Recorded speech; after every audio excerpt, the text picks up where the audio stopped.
tarde, aquí ahora por la plataforma de Zoom. Por ahí vamos pasando los flyers y en esta ocasión el licenciado Héctor Iván Olivas nos va a platicar sobre la batalla del 5 de mayo. Le voy a pasar el micrófono al ingeniero René Chávez Domínguez, que es nuestro secretario, para que nos platique un poquito respecto a la semblanza del licenciado Olivas. Adelante, ingeniero Chávez. Son muchas. Muy bien, gracias. Sí, voy a permitirme presentar aquí a nuestro compañero expositor el día de hoy, al licenciado Héctor Iván Olivas. Él es licenciado en Derecho por la Facultad de Derecho de la Universidad Autónoma de Chihuahua. Es miembro fundador de este grupo de historia del Parque Revolución, junto con el señor Alfonso Sotelo Domínguez en el 2013. Activista a favor de la conservación del patrimonio histórico de Chihuahua. Es abogado postulante y pues con un gran conocimiento sobre la historia local, nacional y universal. Entonces, ha participado con algunas pláticas aquí en el grupo de historia sobre temas muy variados y pues bienvenido Héctor Iván, y gracias por compartirnos este tema que pues del 5 de mayo, la primera batalla de Puebla, o del 5 de mayo de 1862, que pues ya tenemos prácticamente la fecha encima, ¿verdad? Entonces va acorde a las fechas. Muy bien, pues bienvenido y voy a compartir aquí la pantalla para...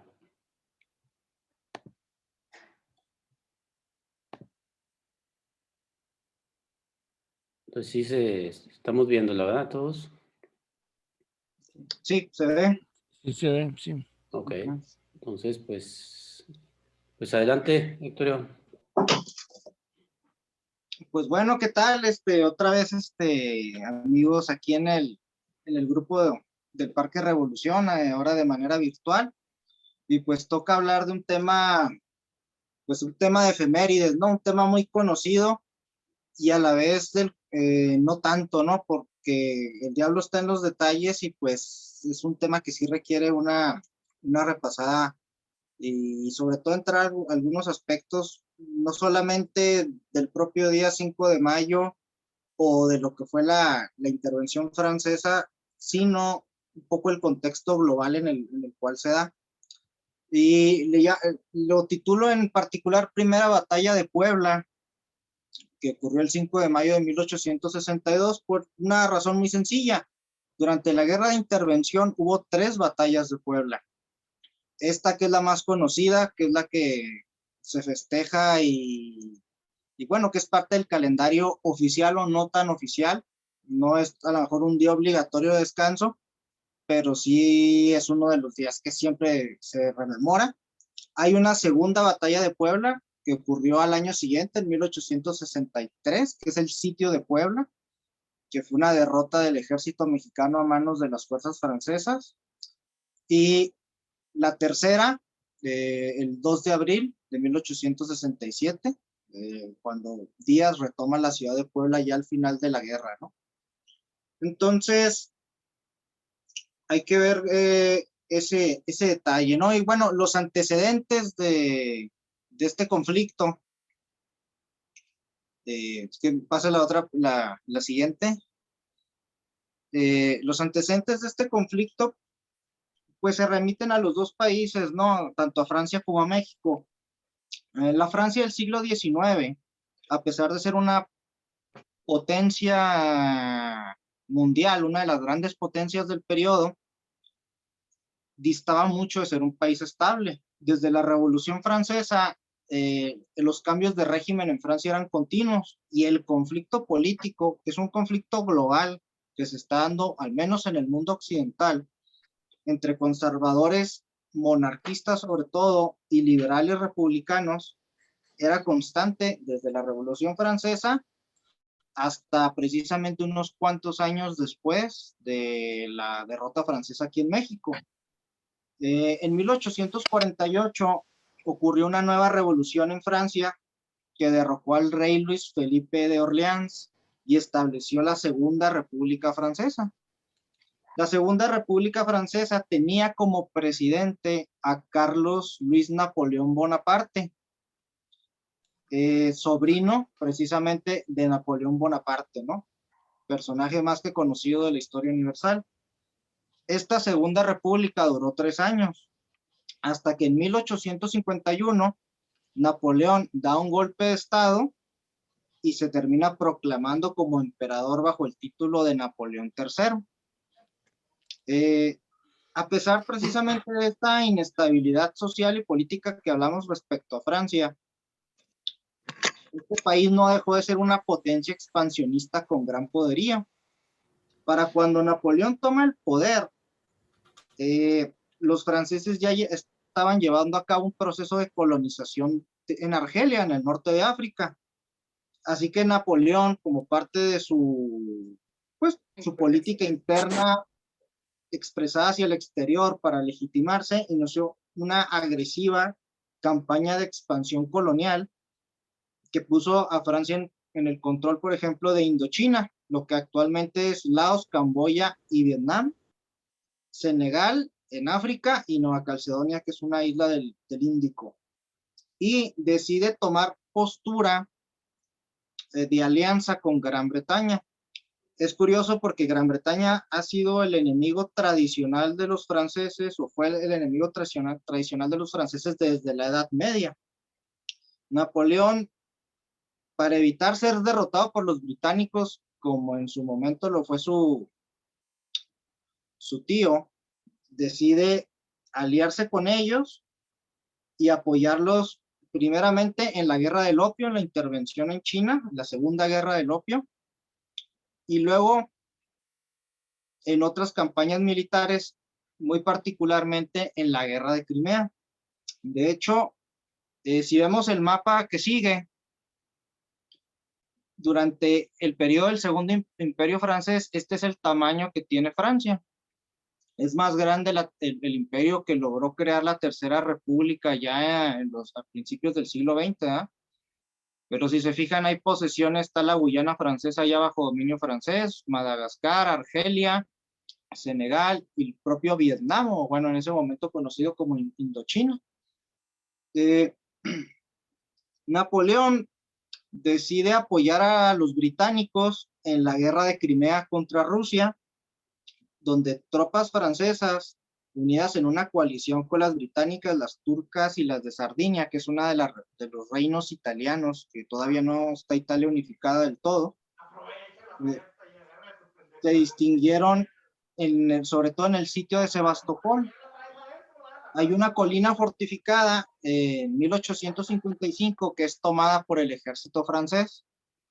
Sebastopol es un bastión poderosísimo en la península de Crimea, muy relevante en la actualidad, justamente en este momento por los acontecimientos geopolíticos que ocurren.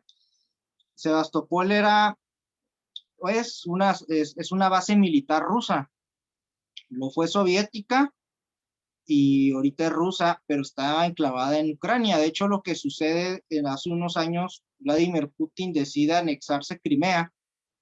Esas zonas son de población rusa, apoyan bastante a Putin a expensas de Ucrania. Entonces ahorita hay un conflicto, lo que le llama la guerra del Donbass, entre milicias prorrusas y el Estado ucraniano, obviamente apoyados unos por Rusia y otros por Occidente. Y en este tiempo, cuando el expansionismo ruso está muy fuerte en la zona del Mar Negro, pues para contener el poderío de esta potencia, viene la guerra de Crimea. Entonces estamos hablando que Sebastopol es una base naval y una base terrestre, que es uno de los puntos más fortificados del mundo en ese momento. Si buscan fotografías de la guerra de Crimea, sobre todo de las posiciones fortificadas y de artillería que hay en Sebastopol, pues eran unos cañones impresionantes para el siglo XIX. el ejército francés es fundamental y es el que principalmente toma esa colina de Malakoff y la base de Sebastopol. Luego, posteriormente, en la segunda guerra franco-austriaca, que ocurre durante las guerras de unificación de Italia, también este ejército francés se distingue en las batallas de Solferino y Magenta en 1859. Esta es la razón por la cual en ese momento al ejército francés se le considera el primer ejército del mundo o el mejor ejército del mundo. Este periodo bajo Napoleón III, en ese momento es el mejor ejército por esas dos guerras. Bueno, la expansión colonial, la guerra de Crimea y la guerra contra Austria. Y bueno, se estaba armando Prusia, que es el que los derrota de manera más dura, pero finalmente esta es la reputación del ejército francés en ese momento. Por su lado, México, el siglo XIX mexicano, pues como todos sabemos, es una época igual de inestabilidad interna, conflicto interno y sobre todo también de amenazas externas. La invasión de Estados Unidos a México en 1848, donde perdemos la mitad del territorio nacional, y el conflicto interior marcado precisamente en este conflicto global ideológico que hay entre el viejo régimen conservador, que todavía quiere sostener la monarquía, que rechaza los elementos fundamentales del republicanismo o del liberalismo, ¿no? De las libertades de propiedad, de expresión, de creencia y demás. Y el liberalismo clásico derivado de la Ilustración y de la Revolución Francesa. Todavía estamos en ese proceso de transformación en el mundo occidental y producto de esa lucha continua entre esas dos facciones, pues viene lo que es la Constitución de 1857, que es una constitución liberal, y obviamente los conservadores no la aceptan y viene un levantamiento armado que es la Guerra de los 3 años o la Guerra de Reforma, que finalmente esta guerra se decanta a favor del bando liberal. Las fuerzas conservadoras son reducidas a básicamente fuerzas guerrilleras y el gobierno liberal a cargo de Benito Juárez García queda al mando del país. ¿Qué es lo que ocurre? Producto de toda esta inestabilidad, de todas estas guerras civiles y intervenciones externas, pues la hacienda pública de México está en ruinas. Por lo que el gobierno de Juárez, pues opta, que ya tenía contratados empréstitos con bancos tanto de Inglaterra, de España como de Francia, decide suspender los pagos de la deuda externa, emitiendo una ley para estos efectos de suspensión de pagos el 17 de julio de 1861. ¿A qué lleva esto? Bueno, la reacción de los principales acreedores de México, que son España, Gran Bretaña y Francia, no se hizo esperar. El 31 de octubre de 1861, las 3 naciones firman un tratado, que es el Tratado de Londres. En la siguiente diapositiva vienen las 2 principales artículos de este tratado. Básicamente los 3 gobiernos buscan forzar que continúe el pago de la deuda mexicana, por lo cual acordaron enviar una escuadra naval combinada de las 3 naciones a fin de forzar a México a cumplir con sus obligaciones. La única condición de las 3 potencias es que ninguna de las 3 vaya a intervenir en los asuntos internos de México, y el plan de la escuadra es únicamente bloquear el puerto de Veracruz. Lo típico es tomar la hacienda de Veracruz y ellos cobrar. Era lo que se acostumbraba mucho. Esta no es una época donde existiera el Fondo Monetario Internacional ni el Banco Mundial, ¿verdad? Todos estos conflictos se resolvían por la vía de las armas, ¿no? Cuando había una cuestión de una deuda pública de un país, sobre todo una potencia acreedora. Y no era una deuda contraída por el Estado francés, el Estado mexicano por el Estado francés, sino era con las grandes casas bancarias de esos países. Entonces, los países, las tres potencias del Tratado de Londres, se unen para hacer el cobro forzado mediante una intervención armada, siempre, pero con el límite de que ninguna vaya a invadir México o meterse en asuntos internos más allá del cobro de la deuda. Siguiente. Entonces, pues estos son los dos líderes conocidos, pues Benito Juárez más que conocido y el emperador Napoleón III, un personaje pues bastante obsesionado con conseguir el legado de su tío, ¿verdad? Y precisamente todas estas empresas militares y políticas tenían esa función de seguir ese legado, ¿no? En la siguiente diapositiva. ¿Qué es lo que ocurre? A principios de diciembre, las fuerzas tripartitas llegaron al puerto de Veracruz y desembarcaron en él y ocuparon las ciudades de Orizaba y Jalapa. Sin embargo, el gobierno mexicano, a través de su secretario de Relaciones Exteriores, Manuel Doblado, bueno, ministro en ese momento se denominaban, y el representante británico, Lord John Russell, junto con el general español Juan Prim, un general liberal, acordaron mediante los Tratados de la Soledad del 19 de febrero de 1862 establecer negociaciones. Básicamente, este acuerdo entre los tres países se da que las tres naciones van a arreglar la controversia en relación a los empréstitos de manera diplomática y únicamente las potencias ocuparán tres poblaciones, Córdoba, Orizaba y Tehuacán, y bueno, sus perímetros respectivos.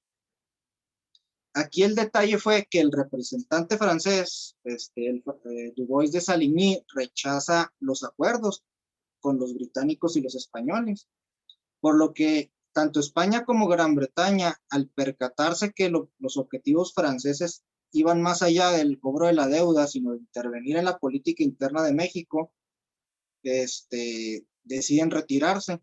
Justamente en ese momento, los franceses son reforzados por una escuadra y por 6,000 hombres al mando de Carlos Fernando Latrille, conde de Lorenzés, el 6 de marzo de 1862. ¿Para qué?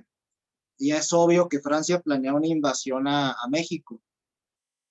Los británicos y los españoles rompen la alianza y se retiran el 9 de abril de 1862. Esto ocurre también al mismo tiempo. Algunos líderes y diplomáticos del bando conservador que se encontraban exiliados en Europa, como por ejemplo José Hidalgo, José Miguel Gutiérrez Estrada y Juan Nepomuceno Almonte, más conocido por ser hijo también de José María Morelos y Pavón, tenían ellos una serie de negociaciones basados en la idea que la única manera de proteger a México del expansionismo y de la hegemonía estadounidense era estrechar los lazos con Europa y establecer una monarquía en México que fuera un gobierno fuerte que pudiera defender a la República, y por lo tanto que buscaron también el apoyo francés. De hecho, Juan Nepomuceno Almonte regresa a México junto con Lorenzés, con los 6,000 hombres que vienen a intervenir. En la siguiente.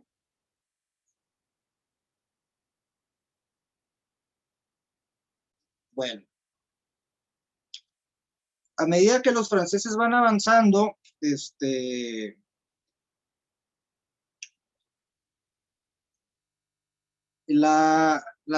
ejército mexicano obviamente está también en una situación deplorable, ¿no? El gobierno de Juárez se preparó de la manera que pudo para enfrentar la invasión. Crean lo que se denomina el Ejército de Oriente, y pone al mando de este ejército al general Ignacio Zaragoza, y a fin de enfrentar la amenaza, Zaragoza lo primero que hace es buscar debilitar al ejército francés y retrasarlo en su avance. En la frontera entre Puebla y y Veracruz hay un lugar llamado las Cumbres de Aculcingo. El 28 de abril de 1862, el ejército de Zaragoza se enfrenta al francés por primera vez. Es derrotado Zaragoza en esta batalla, pero el objetivo no era ganar la batalla, sino generarle bajas al ejército francés, desgastarlo y retrasar lo máximo posible su avance en lo que se preparaban las defensas en la ciudad de Puebla. El avance francés continuó. Zaragoza, esto le da la oportunidad a los ingenieros de Zaragoza de fortificarse y cavar trincheras en los fuertes de Loreto y Guadalupe en la ciudad de Puebla. De hecho, los dos fuertes estaban unidos por una red por una trinchera. El 4 de mayo de 1862 todavía hay otra batalla. Las tropas mexicanas combatieron a una avanzada conservadora bajo el mando del general Leonardo Márquez, uno de los líderes de la guerra, el Tigre de Tacubaya le decían, en la ciudad de Atlisco. Atlisco es una ciudad pequeña que se encuentra a 31 kilómetros de la ciudad de Puebla. No sé si a alguno le haya tocado ir, es básicamente un pueblo casi en las faldas del Popocatépetl, y en la ciudad se enfrentaron tropas mexicanas republicanas, y lograron derrotar a Márquez, evitando que este ejército conservador se uniera a los franceses y los reforzara. Siguiente. Bueno, vamos a hablar de lo que es el orden de batalla, de cómo estaban organizadas las fuerzas que combatieron el 5 de mayo. En primer término, en la siguiente diapositiva,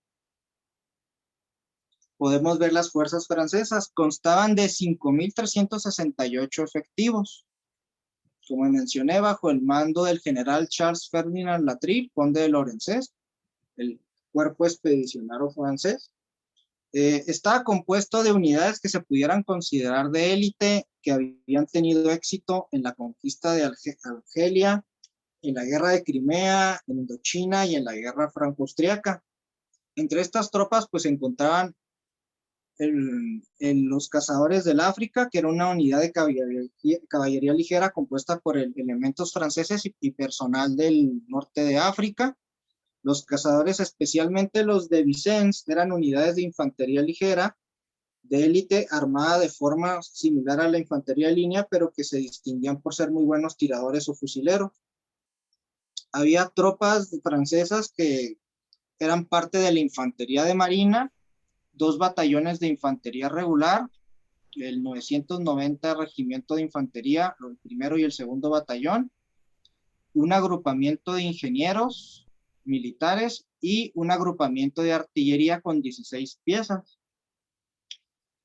Y bueno, la unidad más destacada o conocida precisamente de la intervención francesa en México junto con la Legión extranjera son los batallones de zuavos. Los zuavos era un tipo de infantería ligera originada en el norte de África, precisamente durante la conquista de Algeria, y es justamente los zuavos quienes toman la colina de Malakoff en la guerra de Crimea. Hay algunos cuadros militares franceses donde vienen los zuavos ondeando la bandera tricolor sobre Sebastopol. Entonces, en ese momento, los zuavos eran la infantería más célebre y más conocida en el mundo precisamente por esa acción. Es como en la actualidad pensar en el equipo 6 de los SEALs de los Estados Unidos que mataron a Bin Laden, o las fuerzas, como la fuerza militar más famosa o de élite de la época. Bueno, los zuavos eran justamente eso. A tal grado que muchas naciones tomaron ese modelo de infantería y replicaron ese tipo de unidades. Había zuavos en los estados pontificios, o sea, en el Vaticano. Gran Bretaña creó batallones de zuavos, Polonia, los españoles, Brasil. En la Guerra Civil Estadounidense, tanto los ejércitos de la Unión como los confederados crearon batallones de zuavos. Entonces, los zuavos son una de las unidades más condecoradas en la historia militar francesa, que es ya decir mucho, ¿no? Y esta fuerza era la que tenía que enfrentar el ejército mexicano, ¿no? Por otro lado, tenemos al Ejército de Oriente. La siguiente diapositiva. Constaba de 5.434 efectivos, una pequeña cantidad menos que los franceses. Se podría decir que había un equilibrio entre fuerzas.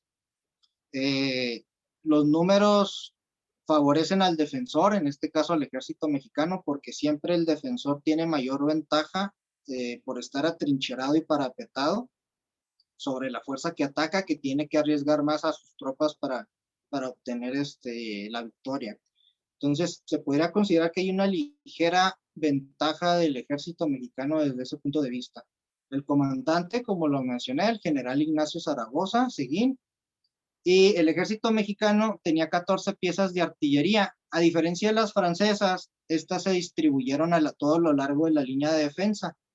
La artillería usualmente se distribuye en baterías, que es una agrupación de cañones, por ejemplo, o de buses, que están juntos bajo un solo comandante, esa batería, y disparan desde una posición. En este caso, Zaragoza, en vez de juntar la artillería en un punto fijo, decidió distribuir las 14 piezas para apoyar la defensa en diferentes puntos. Y se componía, pues, hay que ver, principalmente hay que ver cómo era el ejército mexicano de la época. El ejército de Oriente estaba compuesto por guardias nacionales y batallones reclutados por los gobiernos de los estados de la República. Cada estado mandaba un batallón de su guardia nacional o tiradores, cazadores, carabineros, lanceros que contaban en su estado y cada estado los financiaba. El nivel de organización de un ejército nacional todavía era muy pobre.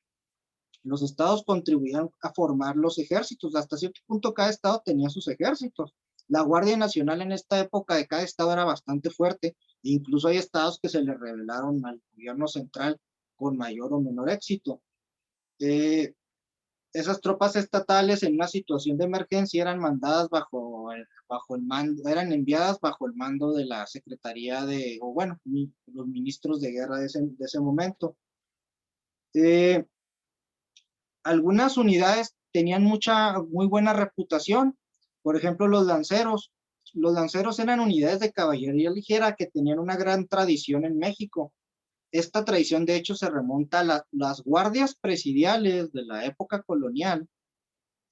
Son tropas a caballo con una lanza ligera que son muy móviles y rápidas y muy aguerridas. Entonces, esa tradición que viene desde los presidiales se conservó en muchas unidades del país.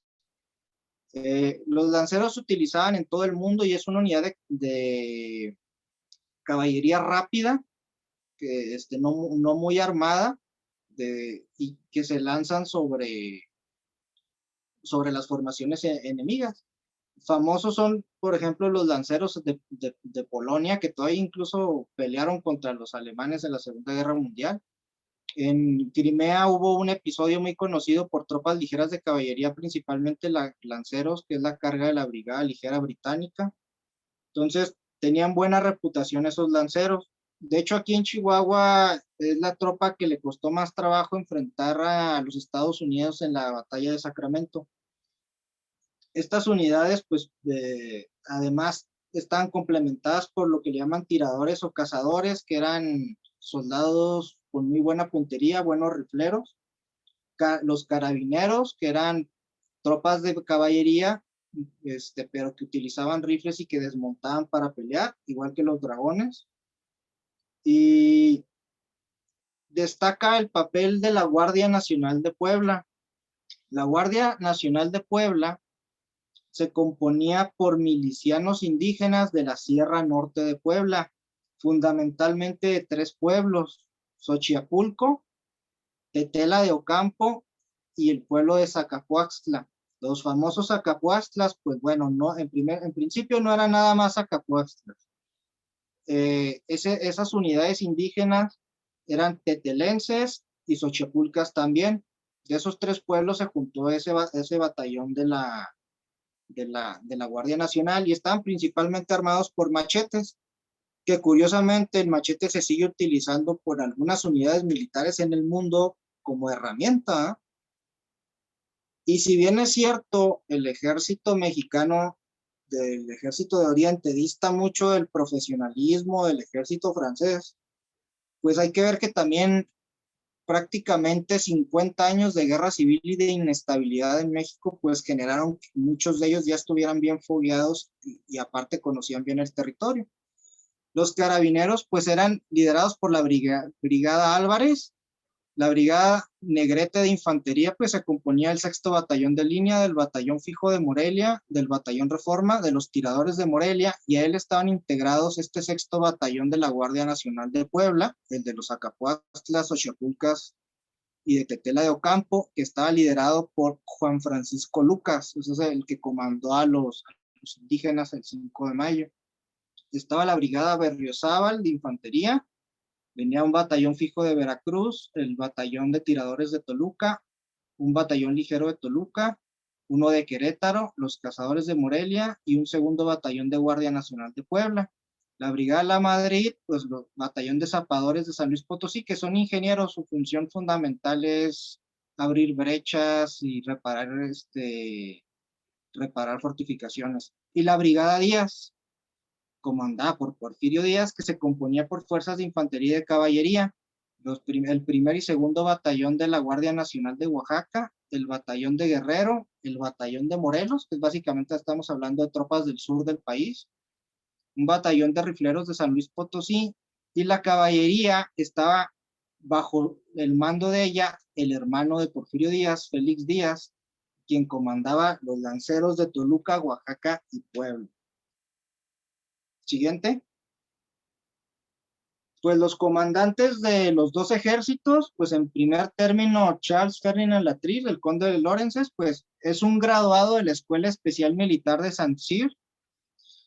Es el West Point de Francia, o sea, la fecha es como el Heroico Colegio Militar de México, o el West Point norteamericano, o Sandhurst en el Reino Unido, o Voroshilov en Moscú. Es una de las academias militares más prestigiosas que existen en el mundo a la fecha. Y bueno, participó en las campañas de Argelia de 1830, obtuvo el rango de coronel y en la guerra de Crimea combatió durante el sitio de Sebastopol. Fue precisamente en la batalla de la colina de Malakoff donde obtuvo el rango de mayor general y nuevamente fue ascendido cuando fue puesto al mando del cuerpo expedicionario francés encargado de tomar México. Ignacio Zaragoza Seguín, nacido en el territorio de Texas, perdido, que en ese momento era Coahuila y Texas, se alistó en las tropas liberales desde la Revolución de Ayutla y combatió en la Guerra de Reforma, destacándose por derrotar en Guadalajara a las tropas de Leonardo Márquez y por participar ya bajo el mando del general Jesús González Ortega, en la batalla de Calpulalpan. La batalla de Calpulalpan, hay que recordar, es la batalla que decide la Guerra de Reforma. Y fue un breve término ministro de guerra en 1861 y finalmente Juárez lo pone al mando del Ejército de Oriente en defensa de la República Mexicana. Siguiente diapositiva. Estos son, bueno, los comandantes mexicanos: Felipe Berriozábal, Porfirio Díaz Mori, que no necesita presentación, y Miguel Negrete Novoa. En la batalla de Puebla, estos personajes se distinguieron, pues Porfirio Díaz lo conocemos bien, venía combatiendo en el bando liberal desde la Revolución de Ayutla, hijo de un insurgente que peleó bajo el mando de Vicente Guerrero. Había ocupado ya cargos importantes en ese momento, como la gobernatura de Oaxaca. Fue alumno de Benito Juárez en la Escuela de Derecho de Oaxaca, en la materia de Derecho Civil, pero luego se dedicó más bien a las armas, entonces su carrera está más que todo a la sombra de la de Juárez. Miguel Negrete había combatido contra los norteamericanos ya joven en 1848 y en el bando liberal en la Revolución de Ayutla, pero se puso del lado conservador en la Guerra de Reforma. Sin embargo, cuando viene la intervención francesa, decide apoyar a la causa nacional y republicana. Hay una frase célebre de él que menciona: tengo patria antes que partido, y por eso decide primeramente defender la bandera liberal y de la república, ¿no? Felipe Berriozábal, pues igual también había participado en importantes hechos de armas de la Guerra de Reforma, como las batallas de Salamanca, Tacubaya y Lomas de Calderón. Y Félix Díaz, hermano de Porfirio, que comandó una parte importante de la caballería, como habíamos mencionado, y también tenía una carrera militar ligada y paralela a la de su hermano. El cacique indígena de la Sierra Norte de Puebla, Juan Francisco Lucas, era el hombre fuerte en la región, y él es quien mandó al 6º Batallón de la Guardia Nacional, como mencioné, a los indígenas, tropas irregulares de Xochipulco, Tetela de Ocampo y Zacapuaxtla. Siguiente. Pues ahí está Félix Díaz Mori, muy parecido a su hermano y muchísimo más parecido al sobrino de su tío, hijo de él, precisamente, Félix, que después, conocido más en la escena trágica, ¿no? Y Juan Francisco Lucas, que es el comandante de los indígenas de la Sierra Norte de Puebla. Siguiente. Estas son las tropas francesas, los cazadores de Vincennes, y los cazadores del África. Las tropas de chasseurs, como se dice en francés, todavía existen en el ejército francés, y los podemos ver ahorita en la actualidad combatiendo en Mali, en Burkina Faso, en toda la región del Sahel que está ahorita en conflicto, donde hace una semana más o menos asesinaron a 2 periodistas españoles. Un dato curioso, estas tropas, como son caballería ligera, algunas de ellas utilizan un vehículo armado ligero llamado RC-90 con un cañón de 90 milímetros, que por cierto es el vehículo blindado más fuerte que utiliza el arma blindada del ejército mexicano. La influencia francesa, tanto en instituciones como en las Fuerzas Armadas en México, es considerable. Siguiente. Y bueno, los suavos, otras unidades de cazadores del África, como les mencionaba, pues fue la infantería o las tropas de moda de aquella época, ¿no? Así como en la actualidad se piensa en los SEALs, por ejemplo, en la Delta Force, en el Spetsnaz ruso. O sea, es lo que se piensa, ¿no? Cuando se habla de una unidad de élite, infantería ligera diseñada para, pues, aguantar bastante castigo con poco equipamiento, ¿no? Siguiente. Por otro lado, pues tenemos al ejército mexicano, la infantería de línea de la República, las tropas elementales, con el batallón 6º, normalmente en el Chaco, en el Sombrero. Y en el mejor caso estaban uniformados así, y en el caso común, pues vestidos de manta, a lo que el presupuesto de cada estado pudiera alcanzarle.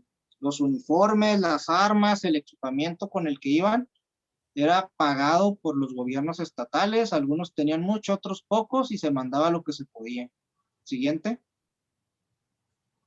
Y estos son los lanceros y el estándar más o menos de la caballería mexicana. Creo que entendemos bien esa tradición que nos viene desde las tropas presidiales de la época colonial. ¿De dónde viene el charro mexicano? Pues justamente en gran medida de los chinacos y de los lanceros. En su mayoría estas tropas de lanceros eran chinacos que vienen ya peleando desde la época de la independencia.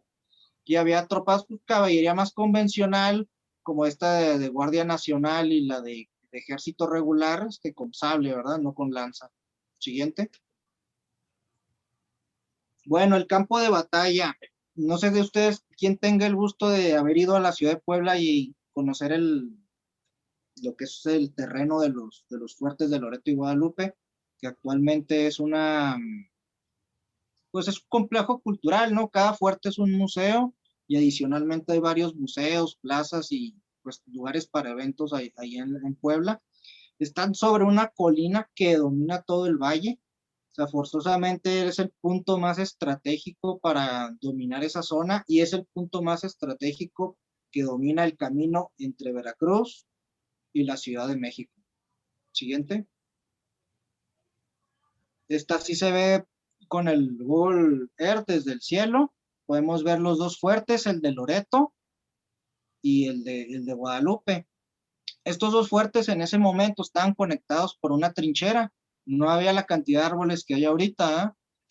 Y dominaban todo el valle. El fuerte que se ve más estilizado es el fuerte de Loreto, y el que se ve más, el que está más abajo es el fuerte de Guadalupe. El epicentro de la batalla es el fuerte de Guadalupe, realmente el de Loreto no participó demasiado. Siguiente. Y sin embargo es el que se conserva mejor y el que se ve estéticamente más llamativo, ¿eh? Estas las tomé hace algunos años que fui, en 2016. Como les digo, es un recorrido que vale la pena, sobre todo los que nos gusta la historia.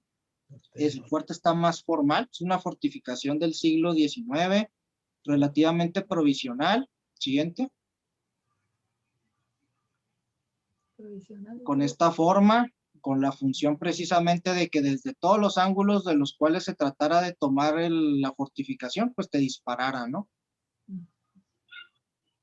Este es el croquis del fuerte. Este es el de Guadalupe.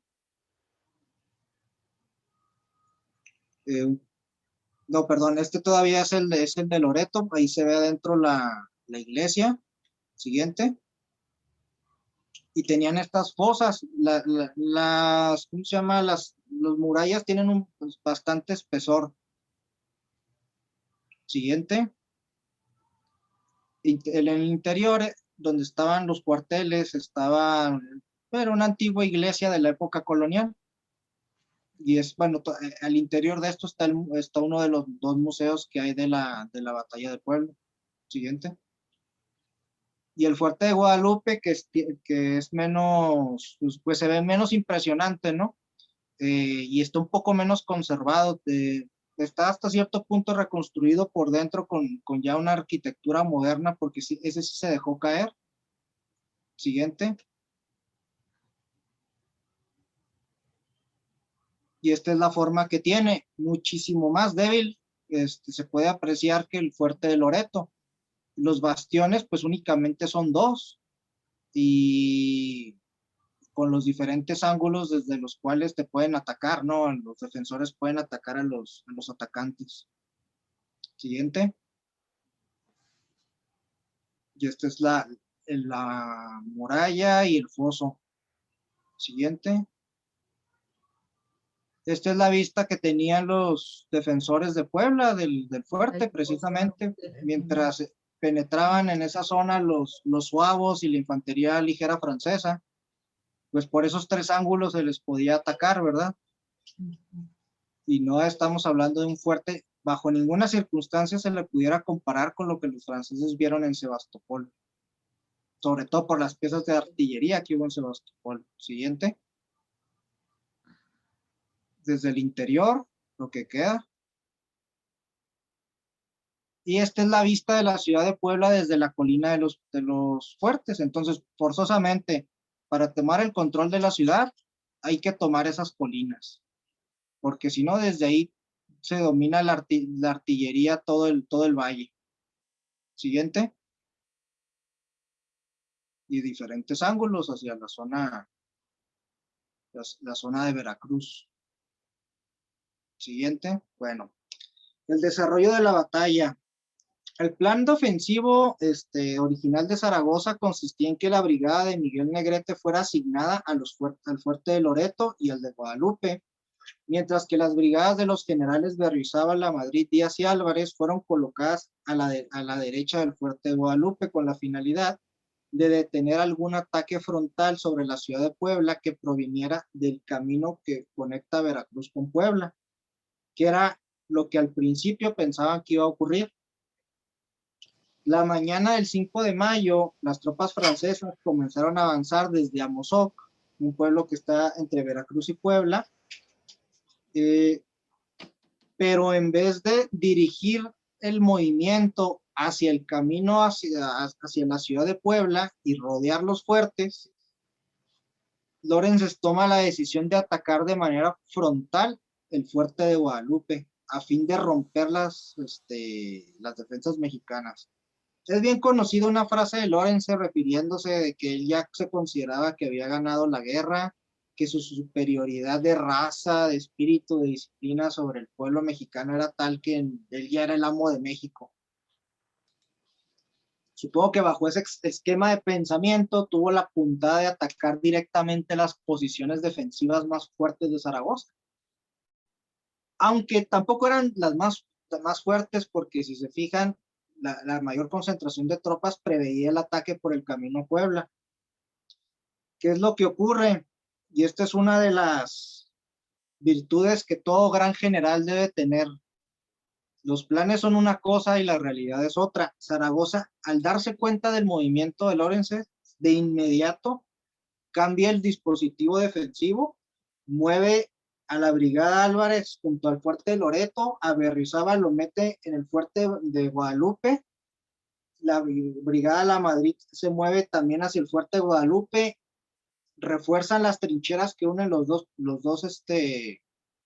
fuertes, y solamente se queda en el camino a Puebla Porfirio Díaz junto con la caballería liderada por su hermano. Siguiente. Bueno, este es básicamente la situación al inicio de la batalla. Podemos ver que ahí están los dos fuertes y el camino a Puebla. Desde Amozoc viene la mayor concentración de tropas francesas y también hay unas unidades en la hacienda de Rementería. Entonces, el ataque principal va de Amozoc hacia el fuerte de Guadalupe. Siguiente. Aquí ya podemos ver que la batalla se da en dos zonas. Como mencionaba, el ataque francés sobre el fuerte de Guadalupe, el ataque principal, y posteriormente, al no poder romper las defensas, los franceses deciden ahora sí tratar de atacar el camino directo a la ciudad de Puebla.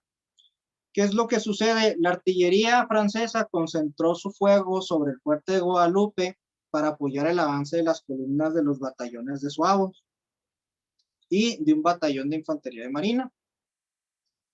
Y es donde encuentra de manera directa al 6º Batallón de la Guardia Nacional de Puebla, es decir, a los indígenas xochapulcas, tetelenses y zacapuastlas.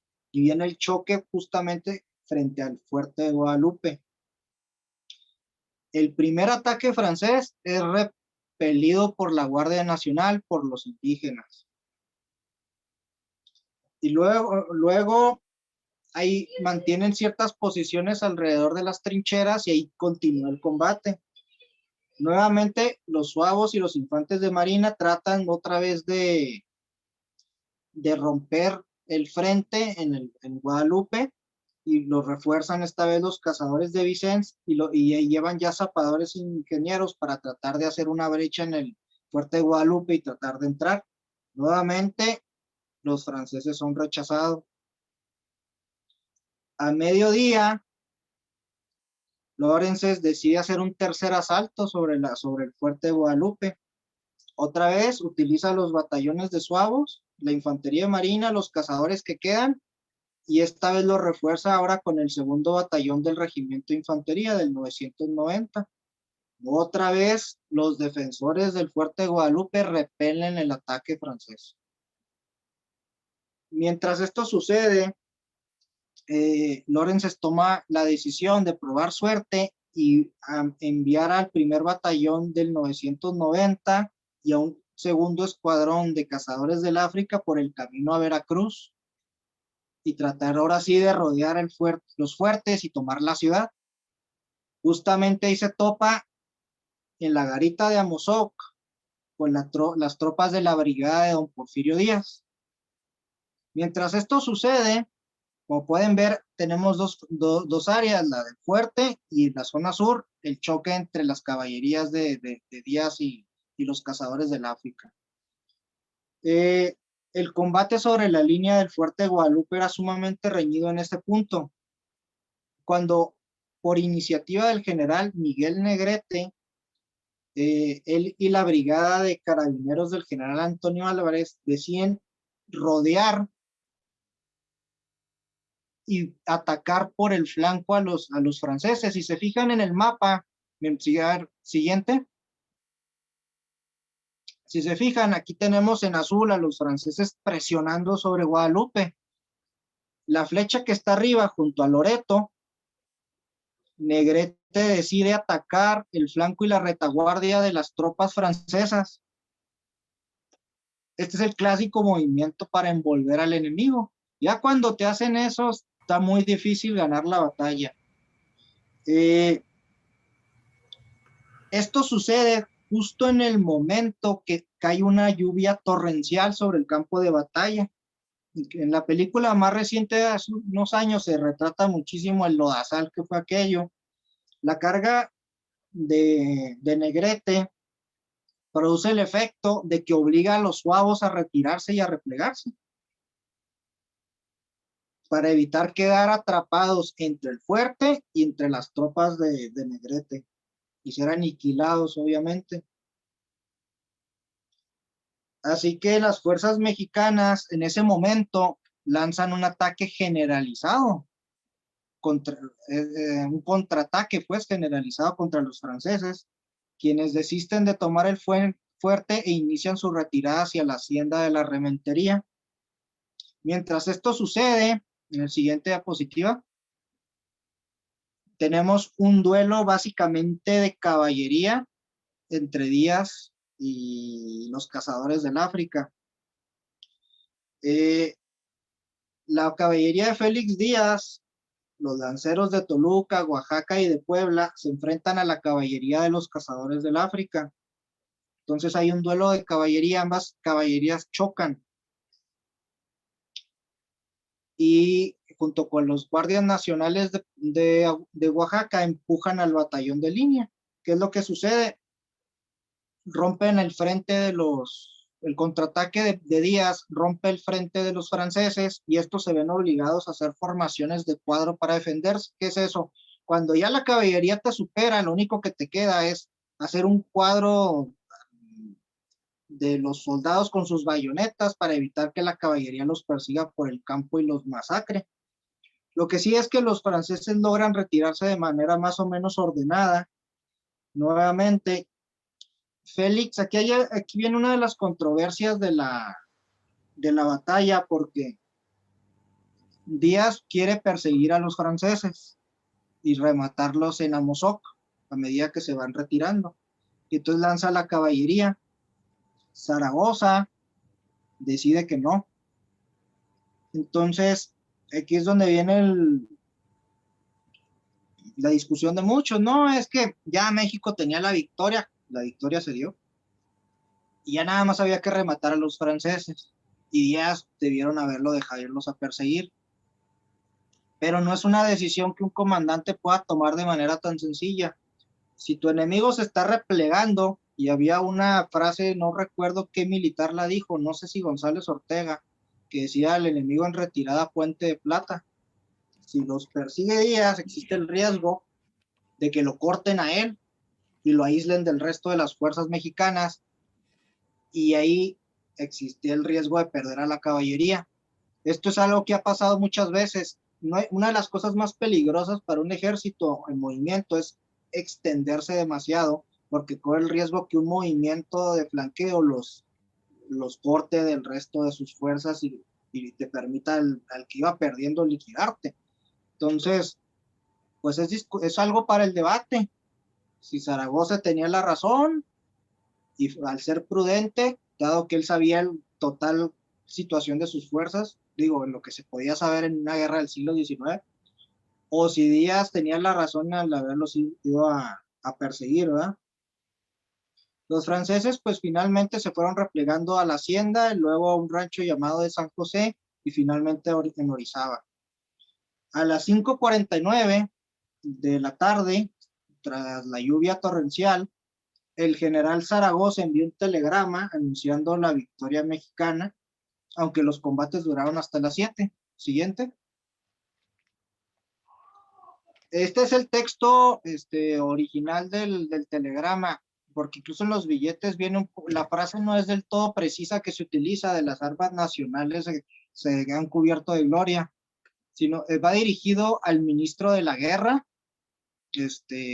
las armas del supremo gobierno se han cubierto de gloria, no vienen nacionales, y viene lo que menciona, el enemigo ha hecho esfuerzos supremos para apoderarse del Cerro de Guadalupe, desde donde lo atacaron, una batalla fuerte de 4,000 hombres y pico frente al cerro.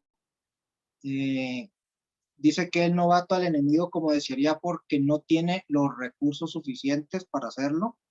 Calcula las pérdidas en alrededor de 6,000, 7,000 muertos. Fueron muchos más. Fueron, las pérdidas francesas en el 5 de mayo ascienden a cerca de 1,500. Pero en ese momento no sabría. Él menciona que en el parte que pues, deberían haber perdido 400 en las fuerzas mexicanas. Y ya le pide al ministro de la guerra dar parte al ciudadano presidente. No lo manda directamente a Juárez, lo manda al ministro de guerra, que se llama Ignacio Mejía. Un aspecto muy interesante es que la batalla del 5 de mayo la están recibiéndose los partes en la Ciudad de México y las noticias a través del telégrafo. Entonces, el cuartel general de Zaragoza manda cada cierto tiempo noticias de las formaciones enemigas están frente a nosotros, estamos bajo ataque, y hay unos 5 o 6 telegramas, por ahí los tengo, donde va relatando la batalla. Entonces, y al final este último, donde ya menciona la victoria mexicana. Entonces, un aspecto importante, el telégrafo ya está presente en gran parte del país en este momento, o al menos en lo que es la vía más importante, que es México-Veracruz, que en ese momento era, bueno, todavía es estratégicamente tal vez la más fundamental, pero era la zona más desarrollada, incluso ya había los primeros tendidos de vías férreas en este periodo. Siguiente. ¿Cuáles son las consecuencias de la batalla? Pues bueno, en primer término, es una batalla, constituye una victoria estratégica en el sentido que rompe el aura de invencibilidad de los franceses y catapulta la moral de las fuerzas mexicanas y del país en lo general. Esta batalla le ayuda al ejército republicano desde el punto de vista moral para resistir la invasión. Hay que ver que las batallas pueden tener consecuencias estratégicas o consecuencias tácticas. La guerra se divide en 3, bueno, es discutible porque hay muchos autores, ¿no? Pero de manera clásica hay 3 niveles: el táctico, el operacional y el estratégico. El táctico es cómo ganas un encuentro, una batalla. El operacional se refiere a ganar una campaña, que es una serie de batallas, y el estratégico, cómo ganas la guerra. Entonces, pudiera parecer que la batalla del 5 de mayo es únicamente una victoria táctica porque le ganaste a los franceses. Esto es el principio de una guerra de 6 años. Pero sí tiene consecuencias estratégicas porque al quitar esa aura de invencibilidad al ejército francés y entender que el ejército mexicano, usado de una manera táctica y estratégica, puede derrotar al invasor, y a los franceses les pone en primer lugar la victoria en México no va a ser sencilla, pues tiene una consecuencia que se alarga, pues la razón digamos, de por qué es tan célebre la batalla. El problema es que, bueno, el general Zaragoza falleció posteriormente. Una historia triste, muere al mismo tiempo que la esposa que había dejado, y el ejército mexicano se queda sin su mejor comandante. Al año siguiente, siguiente diapositiva, al año siguiente ocurre la segunda batalla de Puebla, o el llamado sitio de Puebla de 1863. Lorenzes de inmediato es relevado del mando, lo corren y lo regresan a Francia, y envían a un general muy competente, muy aguerrido, que es el general Federico Forey. Y Forey de inmediato ya viene con una fuerza mucho mayor, que incluye a la Legión extranjera francesa. y sitian la ciudad de Puebla del 16 de marzo al 17 de mayo de 1863. De hecho, la derrota de la segunda batalla de Puebla ocurre también en el mes de mayo. Esta vez el comandante mexicano es el general Jesús González Ortega, quien había sido el gran ganador o el gran general liberal de la guerra de los 3 años o de Reforma. El sitio de Puebla fue duro para los franceses. Si bien es cierto, es una derrota mexicana en la que el ejército de Oriente y muchos de los grandes generales como Porfirio Díaz o Negrete son capturados, que posteriormente escapan, y el mismo González Ortega. Francia recuerda más esta batalla que el 5 de mayo. Primera, porque es una victoria, y fue una victoria dura. O sea, además de los fuertes de Loreto y Guadalupe, muchos de los conventos y otras zonas fueron fortificadas. Entonces los franceses tuvieron que pelear y derrotar a los mexicanos fuerte por fuerte, casa por casa, calle por calle. Una batalla urbana, digamos, brutal. El ejército mexicano se rinde hasta que ya no tiene parque y no tiene alimentos, como ocurre en una guerra de sitio. Muchas unidades francesas que todavía existen, incluida la Legión extranjera, incluidos los cazadores del África, tienen una bandera del batallón o de la unidad. En esa bandera es la bandera tricolor francesa, y luego vienen cada batalla en la que combatieron. Vienen desde el sitio de Sebastopol, vienen la batalla del Somme, viene la batalla la primera en el sur, donde derrotan a los alemanes ya junto con los gringos en el 44, viene Magenta, y viene Puebla, y viene la batalla y la fecha, Puebla 1863. Entonces, para los franceses es una de sus grandes victorias. Una vez que derrotan a las fuerzas mexicanas en el sitio de Puebla del 63, obviamente los franceses capturan posteriormente la Ciudad de México y se hacen del control de todo el país. Siguiente. La guerra de intervención en este momento adquiere ya un carácter generalizado en todo el país. El ejército mexicano se repliega, el gobierno republicano empieza a huir de la persecución francesa y se va retirando hacia el norte. Creo que de ese episodio todos los chihuahuenses lo conocemos, porque finalmente en el estado de Chihuahua es donde es digamos, el asiento final del gobierno de la República, y sigue una guerra de 6 años encarnizada, donde se combina tanto la guerrilla, fuerzas guerrilleras irregulares, como tropas medianamente formales de batallones de Guardia Nacional, de lanceros y demás. Y los franceses pelean una guerra en muchos frentes. Hay un primer frente que es el frente del Ejército de Oriente, pasa por varios comandantes, incluido José González Ortega, que es derrotado en el sitio, como mencionamos, pero su último comandante es Porfirio Díaz Mori. Cuando escapa lo reorganiza, y en las regiones de Guerrero y de Oaxaca continúa combatiendo al ejército francés. Hay 2 batallas particularmente importantes donde derrota a los franceses, la Carbonera y Mihuatlán, que merecen una plática propia. Es un poco injusto a lo mejor lo del 5 de mayo, porque hablamos de una de las batallas o de la primera batalla. Hay muchísimas acciones militares, victorias mexicanas de esa guerra que merecen tener el foco de atención. Carbonera y Mihuatlán para Porfirio Díaz son uno de los casos. Está el Ejército del Norte, primero bajo el mando de Manuel Doblado y finalmente por el general Mariano Escobedo, un ejército que no tampoco puede ser batido por los franceses. En Tampico, en Matamoros, en la batalla de Bahía de Bagdad, termina derrotando en varias ocasiones a los franceses. Y bueno, y es el encargado de darle fin a la guerra, ya cuando se une con otros ejércitos republicanos que vienen del occidente del país, en el sitio de Querétaro, la victoria final sobre el imperio de Maximiliano.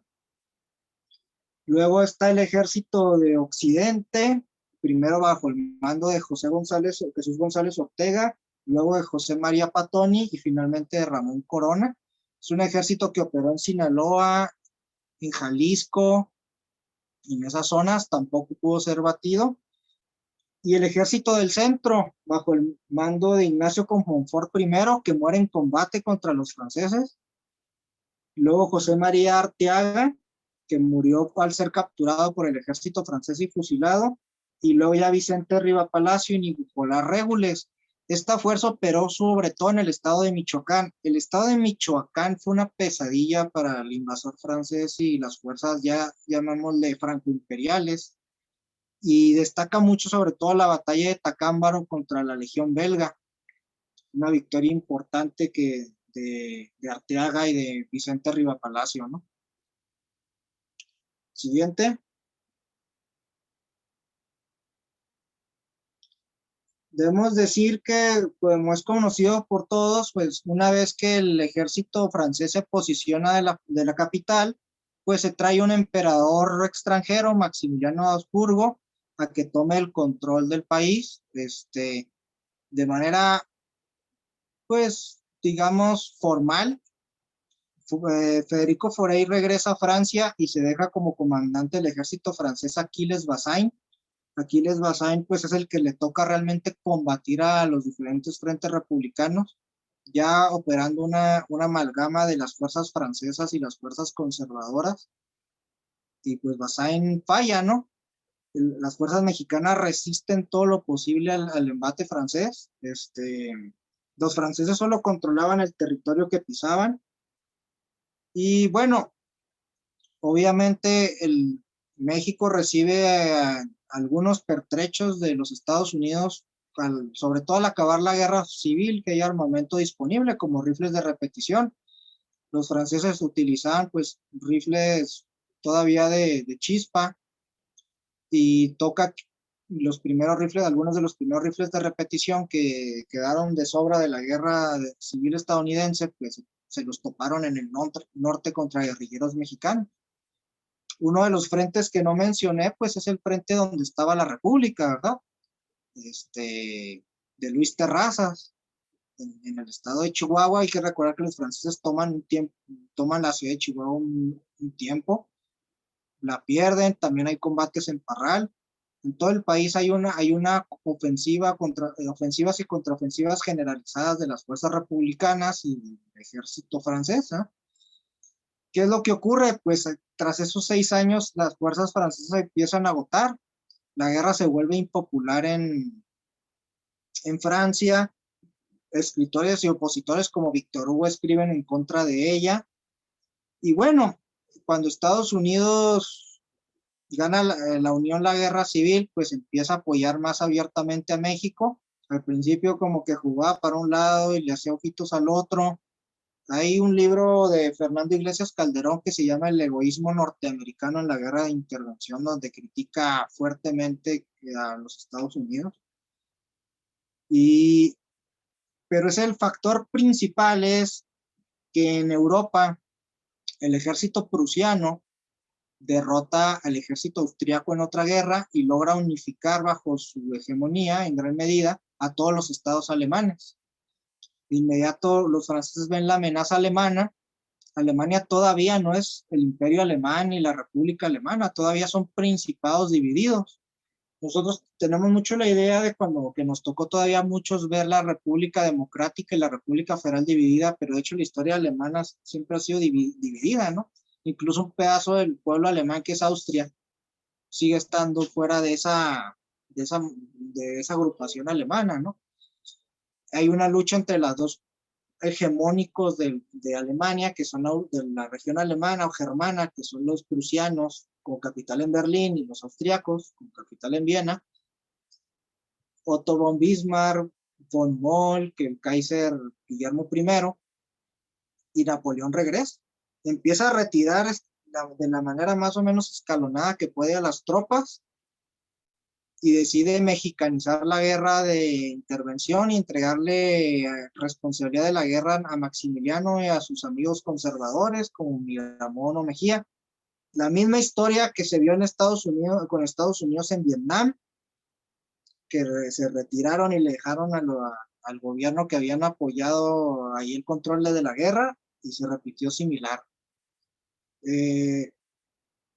Los franceses, al irse retirando, pues los republicanos los van hostigando en retirada, y finalmente pues ocurre lo que tiene que ocurrir. Díaz avanza por el sur hacia Puebla y la toma por tercera vez, la tercera batalla de Puebla, o la batalla del 2 de abril de 1867, por eso a Díaz se le conoce como el héroe del 2 de abril. El resto de las fuerzas republicanas, ya encabezadas por Escobedo, pues sitian Querétaro, capturan a Maximiliano y lo fusilan, ¿verdad? Y esto es lo que sella la batalla, la guerra de intervención. Entonces, Puebla es protagonista en 3 ocasiones, y hay 3 batallas, y las 3 son fundamentales. Y pues, siguiente.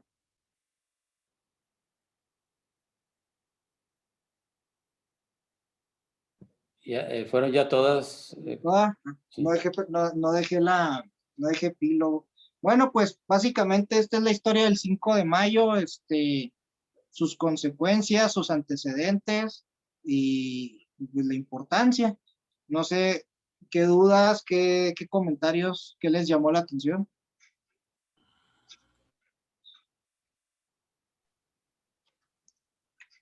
Oye, una pregunta, Héctor.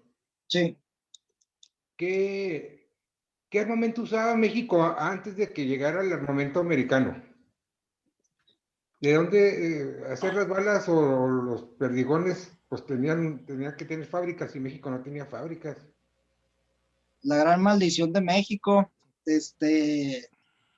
había combinado en muchas partes, incluso algunas armas francesas, algunas armas inglesas y también armas estadounidenses. Igual rifles de chispa. Obviamente ya un sable de caballería, ya una lanza, pues ya era algo hecho nacional, igual que el machete, ¿no? Este es uno de los puntos de México. Históricamente México no fabrica su armamento hasta muy recientemente, con licencia, y hasta hace unos 10 años que inició el rifle de asalto nacional, el SQUAD.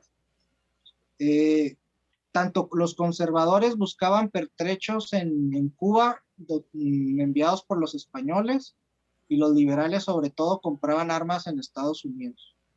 De hecho, durante la Guerra Civil, pues es uno de los puntos donde precisamente Monterrey empieza a crecer como fuerza económica en México, porque hay comercio con los confederados. Y pues básicamente igual, o sea, la misma historia de toda la vida del tráfico de armas, ya sea legal o ilegal, con apoyo o sin apoyo de Estados Unidos, o apoyo tácito o oculto, era la que imperaba entonces. Y eso me lleva a una situación, y creo que estas lecciones hay que verlas en nuestro contexto actual. La guerra el ejército francés y en conjunto con el imperio de Maximiliano no pudo sofocar a un enemigo que tenía control de la frontera con Estados Unidos y acceso al material de armas estadounidense. La revolución tiene el mismo patrón. Los revolucionarios, lo primero que hacían era tomar Juárez o Nogales, y de ahí lo que agarraban en los estados lo vendían para hacerse de armas con los traficantes, ya sea que estuviera permitido por el gobierno de Estados Unidos o que fuera ilegal y los traficantes les pasaran armas. Y no pudieron someter eso. Y ahí les va. Tercer conflicto armado en esas circunstancias. ¿Quiénes controlan los puertos de acceso a los Estados Unidos y tienen pleno acceso al mercado de armas de Estados Unidos y no los pueden sofocar el gobierno central? Los traficantes, los narcotraficantes. El mismo patrón. Esa es una situación estratégica compleja que tiene México. Y obviamente la otra puerta, que es Veracruz, pues sí entra, pero no es tan sencillo, ¿verdad?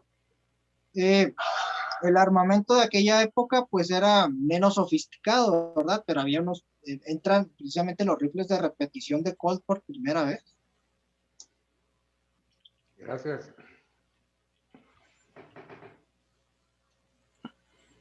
Tengo una pregunta.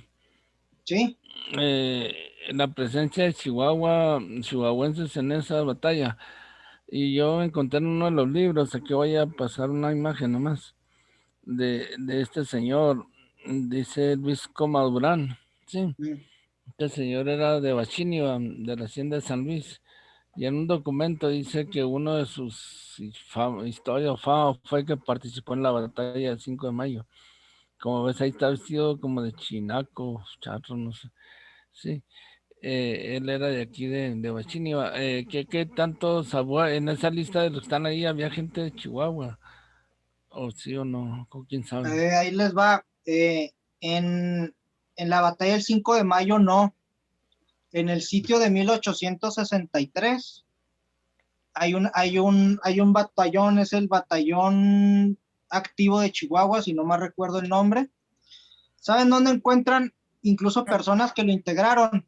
Frente al templo de San Francisco, en la plaza 5 de Mayo, donde está el busto de Ignacio Zaragoza, viene enseguida una placa. Y ahí viene el batallón de la Guardia Nacional de Chihuahua que fue enviado. No alcanzó a llegar al 5 de mayo. Participa en el sitio de Puebla de 1863. Ah, ok. Uh-huh. Puede que sea este No sé señor si ahí. ahí estén confundiendo en el caso de Luis Comadurán esa participación con la del 5. Habría a lo mejor que detallar. Y bueno, el sitio merece una plática propia y a ver en el futuro para armarla, porque ahí sí hay una participación directa de tropas chihuahuenses. Okay. Claro que hay menos información disponible que el 5 de mayo, que es el que se lleva todos los reflectores, ¿no? Okay. Por Sí, ejemplo, para los franceses es muy importante una batalla que ocurrió antes del sitio en Veracruz, en una hacienda que se llama Hacienda del Camarón, que es la batalla que es la emblemática para la legión extranjera francesa. Anda yo, bueno, a mano que les arrancaron a alguno ahí que está en un museo. Es esa de la Legión extranjera. Sí. Sí. ¿Dónde está ese camarón en esa batalla? ¿El camarón dónde es? En Veracruz es una hacienda.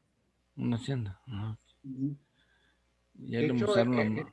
en Orizaba hay mucha descendencia francesa, hay mucho francés, bueno, descendientes franceses de esa época, todavía en Orizaba. Hay una cosa muy compleja, hablando de ese detalle, hay que recordar que muchas de las tropas francesas eran de ideología liberal. Entonces había un conflicto fuerte en muchos, porque cómo era posible que venían a traer un rey apoyando y combatiendo a los liberales, que eran la misma ideología que tenían ellos, porque finalmente el liberalismo, las escuelas de liberalismo, las clásicas, tienen dos raíces, la anglosajona y la francesa. Entonces México está más influido por la francesa. Juárez es un hijo de la Ilustración, ¿no? De los que vienen de las ideas de la Revolución Francesa, y toda la generación que lo acompaña, incluidos los generales y demás, van por de ese lado. Y muchos soldados franceses tienen un choque, porque estoy peleando contra quien ideológicamente va de mi lado, ¿eh? Napoleón III, pues el bonapartismo tiene ese asunto que es monárquico, pero como vienen de la Revolución Francesa también, pues es medio complejo. Ahora hay que recordar que Francia ya no fue lo mismo después de la guerra en México, ¿no? Allá cuando los prusianos los hicieron pinole en la guerra franco-prusiana, que ocurrió 3 años después de que se retiraran los franceses, ¿no?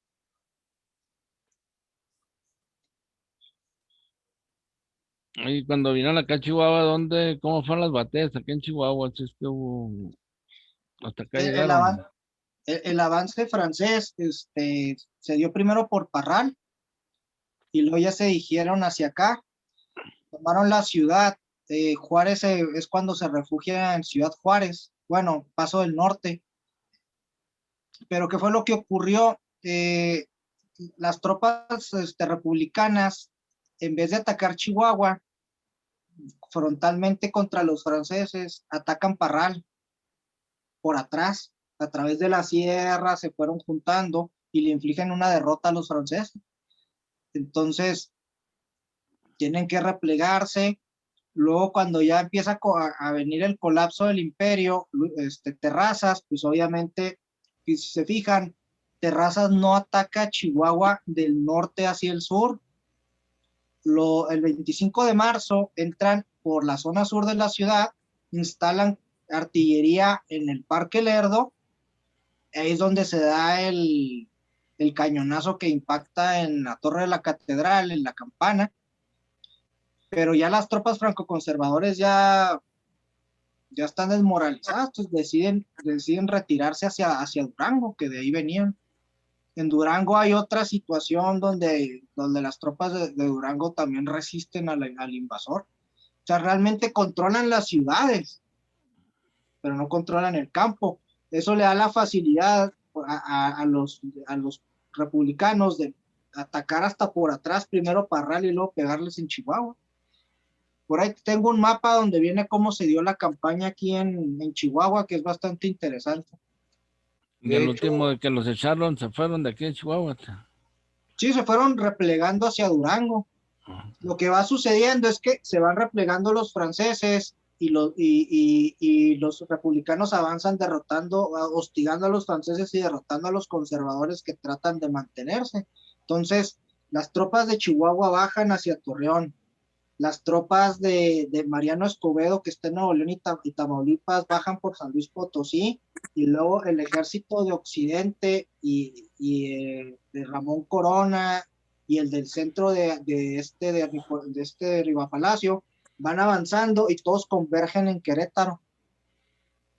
Don Maximiliano no sé qué rayos tenía en la cabeza que se le ocurre enfrentarlos en Querétaro, y ahí los sitian. Se quedó sin retirada. Ahora Porfirio Díaz venía por el sur, toma Puebla y luego ya toma la Ciudad de México. Díaz es el que le entrega las llaves de la Ciudad de México a Juárez, pero viene desde el norte vienen todos y Díaz hostigando en el sur. Los fueron encerrando. Los franceses, pues ellos sí escapan a Veracruz, ¿verdad? Los conservadores que su tirada era, Maximiliano decidió morir antes de que regresar derrotado, ¿eh? De hecho, las tropas de los franceses entraron por Mazatlán en barco. Llegaron a ese es un episodio muy interesante. Y muchas de esas tropas llegaron hasta lo que es Durango y luego Parral y no sé si hasta Chihuahua, ¿verdad? Porque se iban, para no meterse por tierra firme, los mandaban por Mazatlán, algo así. De hecho, hay varias operaciones navales francesas. Tabasco, por ejemplo, no lo pudieron controlar los franceses en ningún momento. Michoacán. En Sonora tampoco. Y de hecho... Héctor, perdón, una pregunta. ¿Por Guaymas también entraron, Héctor? También hubo un intento en Guaymas y lo repelieron. Y de hecho en Mazatlán repelieron a los franceses. Había un fuerte en Mazatlán, desde donde los barcos franceses fueron repelidos. En el faro de Mazatlán, creo, por ahí estaba. El faro de Mazatlán, ajá. Tenía una naval importante, entonces mandaron algunos barcos para el Pacífico. Ahora, era bastante difícil porque todavía no existía ni el canal de Panamá, ¿eh? Entonces tenían que darle la vuelta, ya sea al Lobo o por el cabo, digo, por el estrecho de Magallanes para llegar al otro lado. No, pero de hecho venían de Vietnam, por esas tierras que tenían ellos. Ajá, sí, el Pacífico. Por ahí venían esas fuerzas. Intentaron desembarcar y no pudieron en Mazatlán, pero eso sí hubo bombardeo a la ciudad. No, y sí desembarcaron, sí se embarcaron. Sí, pero no se sostuvieron. Y como yo no sé por qué Mazatlán no tiene el título que le dan a las ciudades de heroica. Heroica. Y lo ganó a pulso. Oye, la frase que dijiste ahí del político que dijo que le importaba más la patria que su partido, hay que ponerla en grandota por algún lado. No sé si está en el Congreso de la Unión, pero no la han leído. Miguel Negrete. Miguel Negrete dijo, ¿verdad? Uh-huh. Hay que actualizarla esa. Oye, Iván, muchas felicidades, está súper interesante tu plática, muy completa. Una pregunta, cuando pierde en la primera batalla en 1862, que regresa en 1863, ¿se regresan hasta Francia, oye? ¿O dónde se quedan los franceses? No, ellos mantienen el control del puerto de Veracruz, de Orizaba y de Jalapa. Okay. Entonces, hay en un 1863 mandan más gente, aparte para que se... Claro. Sí, no, mandan ya, ahí ya mandan cerca de 50,000 soldados. Hay una superioridad numérica en ese ya después. Zaragoza intenta atacarlos en Veracruz, pero no lo consigue. No tiene las fuerzas suficientes. Ese es el problema, ¿no? Intenta atacarlos en Veracruz, pero no me acuerdo el nombre de la batalla, pero fue unos montes, está cerca de la, ¿cómo se llama el paso una zona muy montañosa. Maltrata. Por las cumbres de Maltrata, y no lo logra.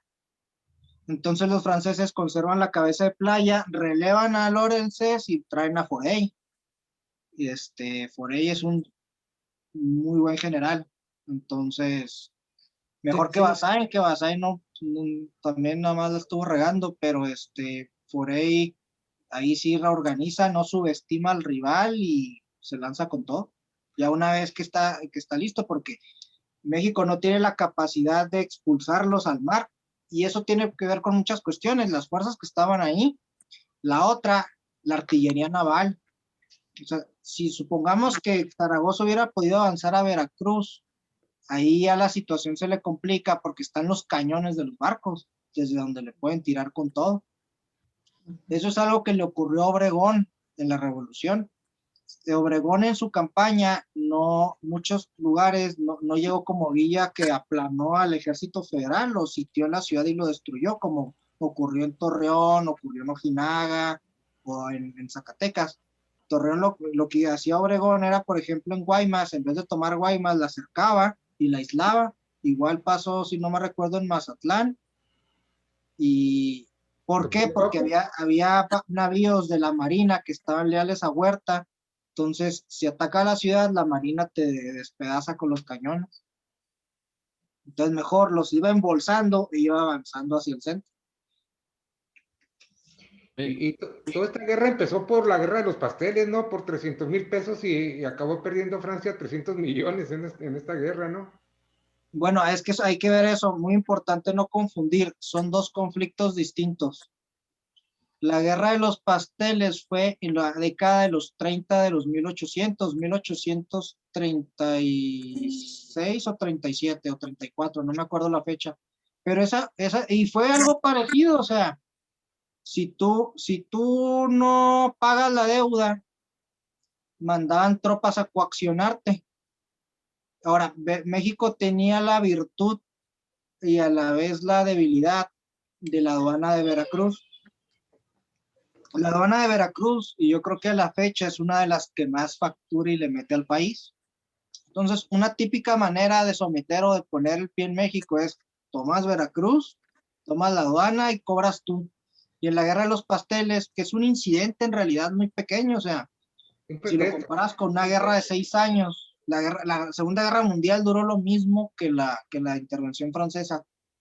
Y cobraron ahí, y hasta que cobraron se fueron. Se cobraron con la aduana. Y por eso también en su momento Juárez huye a Veracruz para agarrar el dinero de la aduana y con eso financiarse, y lo mismo hizo Carranza cuando la guerra con la Convención Revolucionaria, y potencias extranjeras igual han trampado Veracruz para lo mismo. Pero una guerra ¿cuánto era la deuda de México ante Francia en esa época? No sé, 300,000 pesos de aquellos, contra 300 millones que gastó en traer todo el ejército y todo lo que... No, Francia salió perdiendo el dinero y lo que perdió, o sea, según he leído, eran 69 millones a los ingleses, 9 millones a los españoles y 2 millones a los franceses. El que menos le debían era Francia, güey. O sea, el gran banquero era Inglaterra. Francia debía una fracción, era un pretexto, y terminó pagando más. Ahora, yo no sé, no han leído los tratados de Miramar.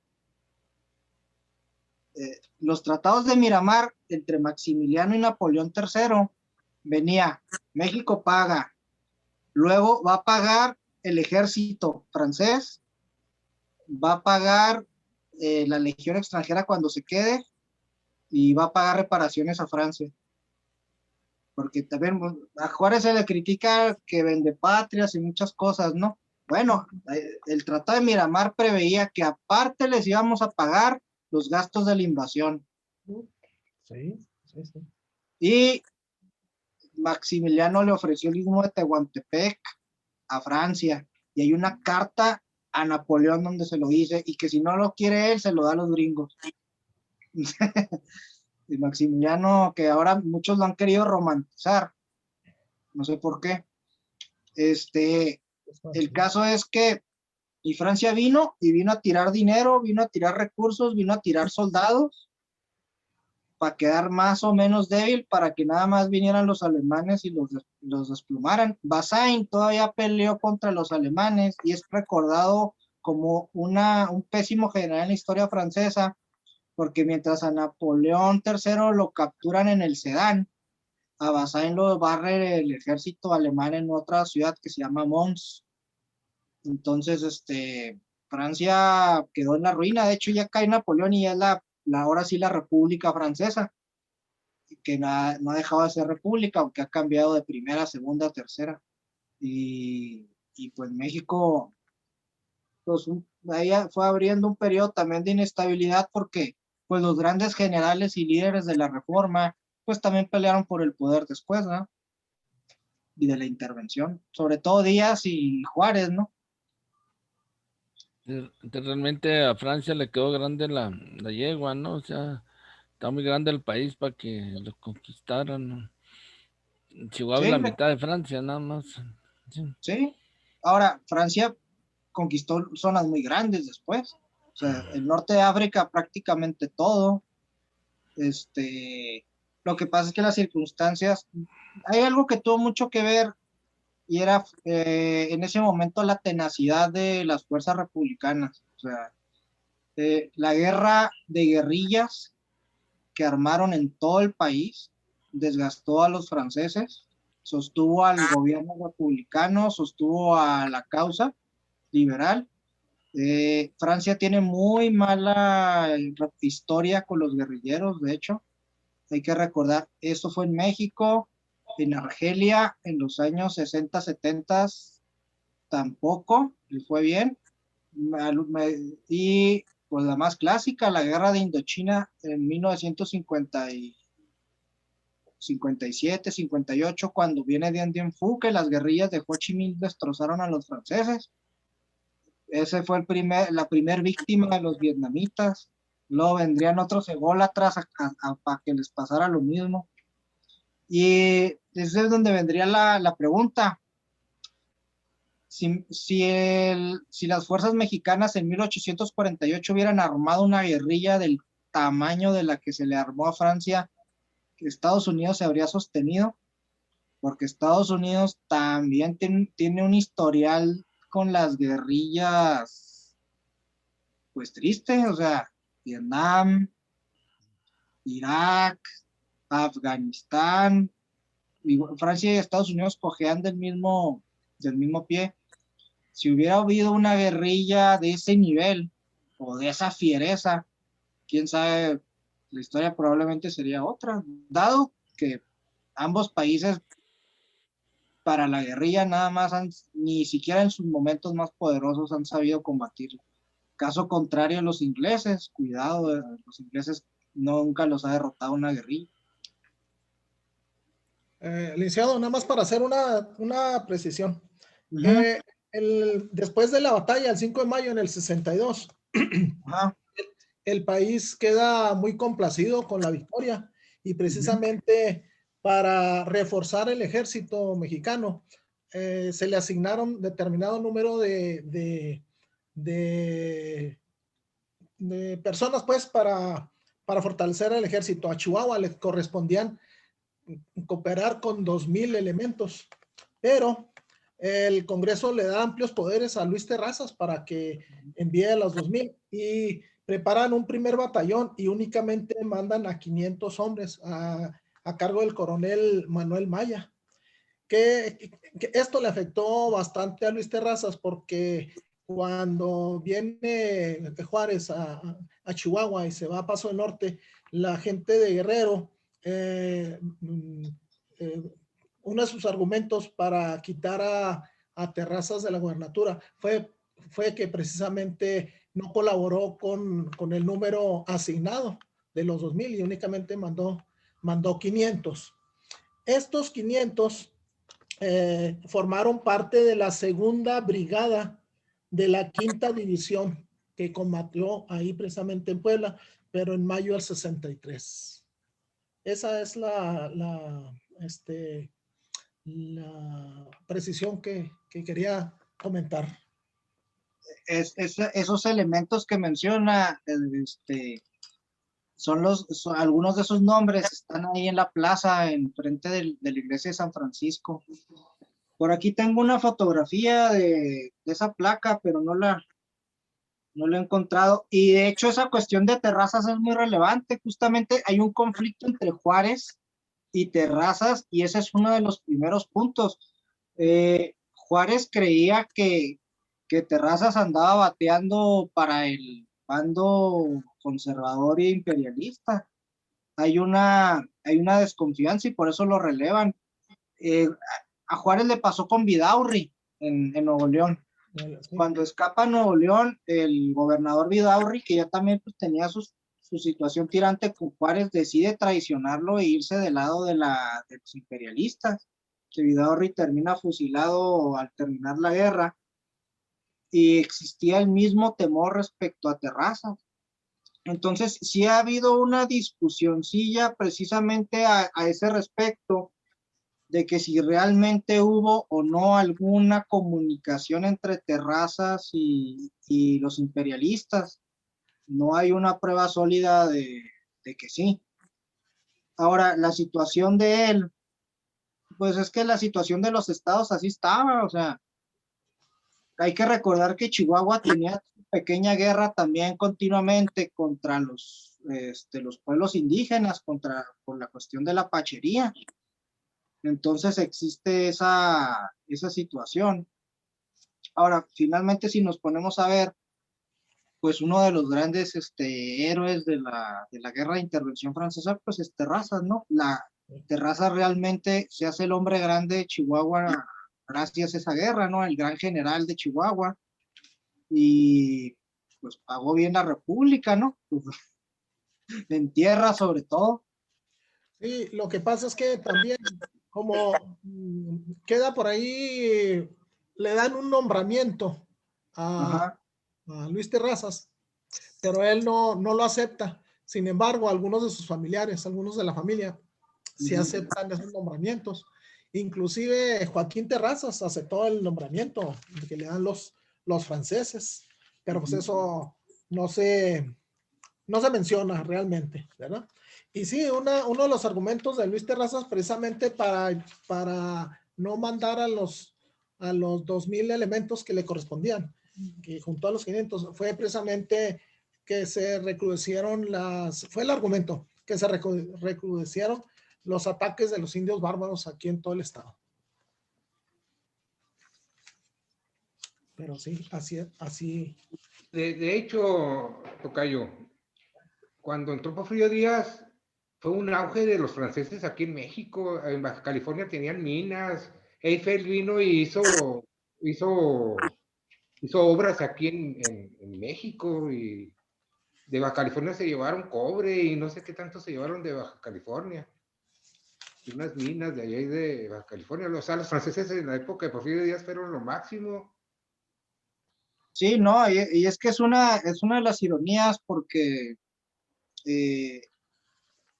realmente, y el mismo Juárez, ellos estaban influidos por los pensadores franceses, en gran medida. O sea, cuando hablas de Juárez, Juárez es un personaje que habla inglés y francés, además del zapoteco y el español, ¿no? La educación, la época de la cultura francesa de ese periodo es pues la alta cultura, ¿no? Es hacia lo que aspiraban. Y luego viene en el Porfiriato, pues es donde está el Art Nouveau en su máximo. Díaz, pues ya era afrancesado. Muchos eran afrancesados. El mismo Juárez se le pudiera considerar afrancesado también. Había también mucha cercanía, ¿no? Con el modelo norteamericano, republicano y demás, pero a nivel cultura, a nivel arquitectura y demás, mucho de Francia, siendo que la otra gran fuerza en ese momento era Gran Bretaña, ¿no? La primer potencia, pero esa influencia es considerable y muchas de nuestras instituciones jurídicas y administrativas están muy inspiradas en Francia. Por ejemplo, la figura del Ministerio del Interior a nivel administrativo, muy europea, pues ¿de dónde viene? Francia es el secretario de Gobernación. La idea de las gendarmerías nacionales, que le puedes llamar de muchos nombres, Carabinieri, Guardia Civil, como en España, aquí la Policía Federal y lo convertí en Guardia Nacional. Francesa esa idea, esa institución, la Gendarmería Nacional Francesa, la Policía Federal, la Policía Nacional, está basada en el modelo francés. Los órganos descentralizados, como Comisión Federal de Electricidad, Pemex, el IMSS, es el administrativismo de la escuela francesa. Nuestro Código Civil viene del Código Napoleónico y ha ido evolucionando en esa base. Entonces, yo, por ejemplo, en la facultad, estudias teóricos franceses, estudias teóricos alemanes, italianos, sobre todo el francés es el que está muy fuerte. Y en el arte, sobre todo en el Porfiriato, pues está el modelo francés a todo lo que da. Entonces, ellos, los liberales, no son antagonistas a Francia. Y los franceses que venían no eran antagonistas a los liberales. O sea, la cosa extraña viene de que, ¿qué pasó aquí? O sea, ¿qué pasó aquí? ¿No? O sea, está la parte ideológica y está la parte, ¿cómo se dice? La influencia. La parte de influencia geopolítica de los intereses nacionales en ese momento. Y el mismo Porfirio Díaz, pues, ¿a dónde se retira? O sea, no quedó un rencor hacia Francia de México. También tiene que ver con la victoria, ¿verdad? O sea, no es lo mismo que Estados Unidos sí queda rencor, o sea, porque ahí perdiste, ¿no? Y la derrota francesa, pues no es una derrota de esas derrotas dolorosas como las que tuvieron contra Alemania, ¿no?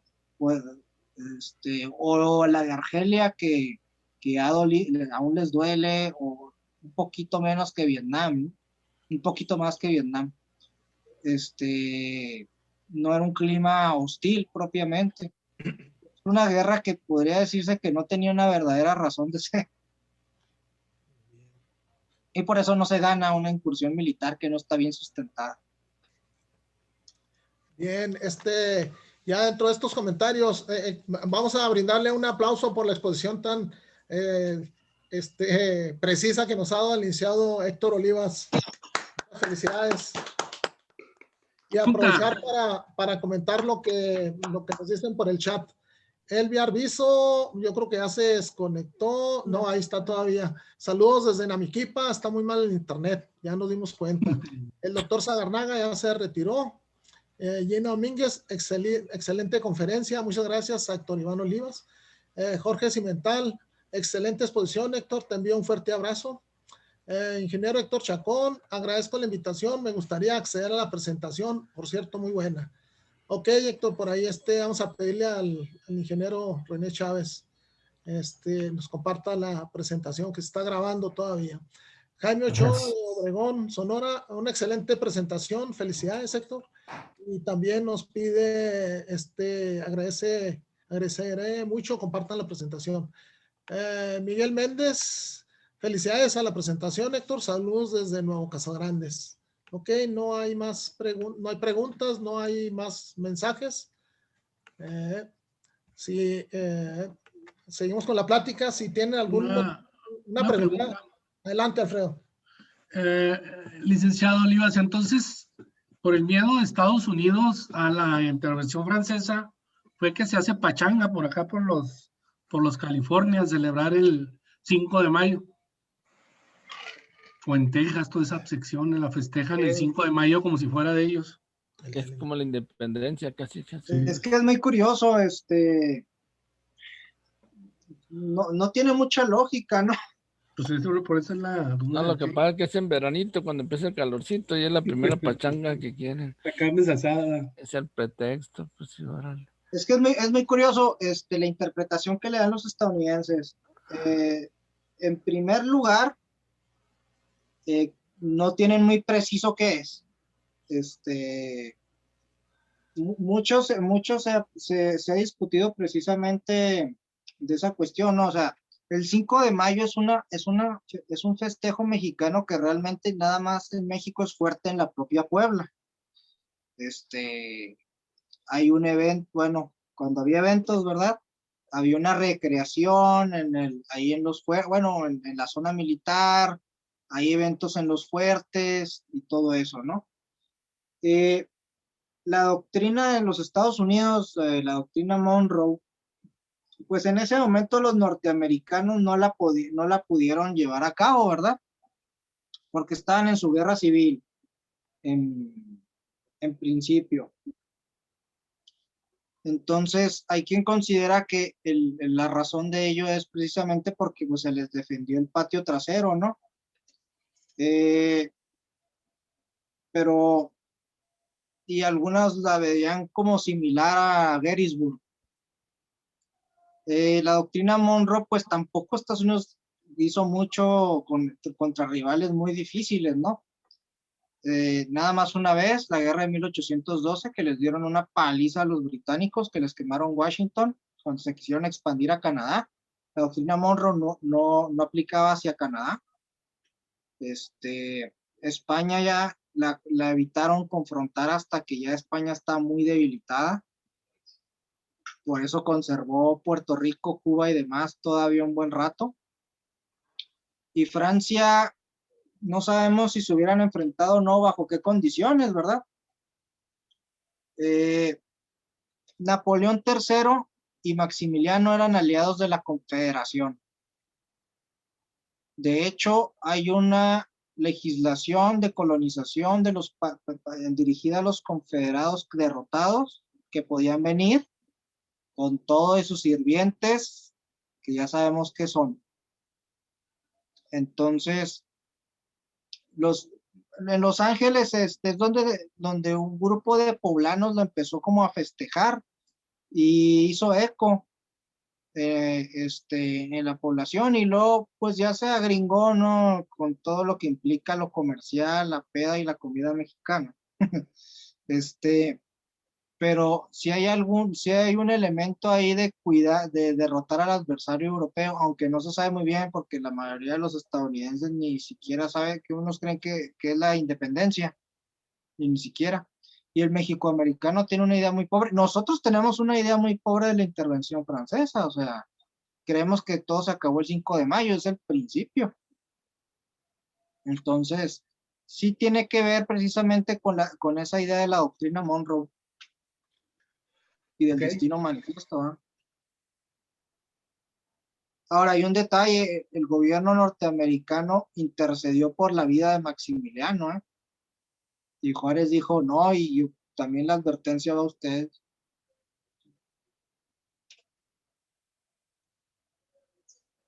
Ok, gracias. Interesante el tema, ¿verdad? La verdad es que muy bien expuesto, la verdad, licenciado Olivas. No, gracias. Quiero aprovechar para pedirle al ingeniero René Chávez que nos dé